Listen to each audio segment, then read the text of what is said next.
Hello, viewers. This is Raymond Maseko. We're back again with another episode of Mentorship Business as Usual. I also have a new guest, and we have chosen a very interesting topic. Yeah. And we're going to be discussing courage, which is something you truly need when you start off mentorship.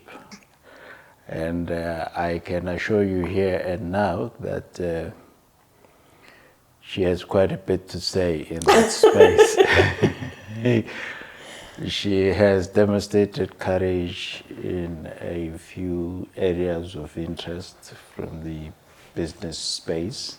So we're going to be talking vastly about some of her experiences in those spaces, what they actually mean from a mentorship point of view. Yes. Once again, welcome.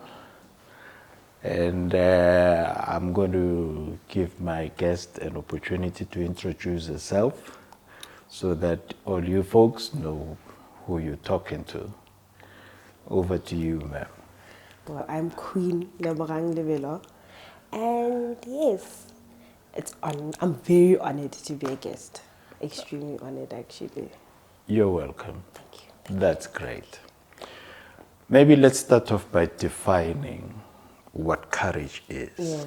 Yeah, I have seen it in a lot of movies, the Denzel Washington, Yes. Courage Under Fire, and then Courage in the Bush, Courage. And I've often wondered whether the context is the same with every subject. I do know for a fact that for you to become an entrepreneur or to go into a space of the unknown in a professional environment, Yes. there is a level of courage that you need to take with you. Yes. What is your perspective on that? Well, my perspective on courage pretty much starts off with facing the challenge head on.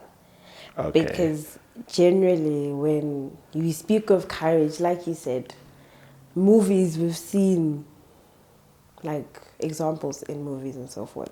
Right. But little do we notice that courage is something we pretty much take for granted, because in most of our activities, whether it's having a meeting with somebody or speaking in public, whether it's just deciding on whether to take the job or not. For example, if you're speaking in terms of mentorship wise, Yeah.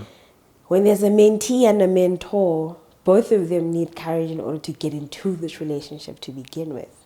Right. Because without courage, because like you said, you're jumping into the unknown. Yeah. So it takes quite a lot to jump into that space. Okay. That's interesting. I like the perspective about mentor and mentee. So far, there's different situations that dictate differently, because when the mentor-mentee relationship starts, Yes. it could be someone you already know. Yes. Does it make it any easier if you know the person, or does it make it difficult if you don't know the person? What's your take on that? I feel like if you know the person, it's easier. Right. But if you don't know the person as well, again, there's a whole certain uncertainty and a bit of, do I really want to jump into that? Because, I mean, I've seen all the great things he's done, but, Basically, self-judgment. yes, You are pretty assessing much. yourself against the standard of what you have seen before. Yes. Okay. So, what is the disadvantage of that? Of having a mentor you don't know. Moving into the unknown. You know about this Yes, person. yes. You know about their accomplishments. Yes. So, what would you say it's the advantage, are the advantages and disadvantages of having to start that kind of mentor and mentee relationship? But that's when courage comes in. That's where courage comes Yes, in. you need to take that step of courage in order to, Yeah. actually trust the mentor that, listen, I see what you've done. I want you to lead me in this courage and then Okay. with other things as well. But So courage would then be your key operating word there. Yes. So that sounds to me like an advantage. yes, it's a big advantage.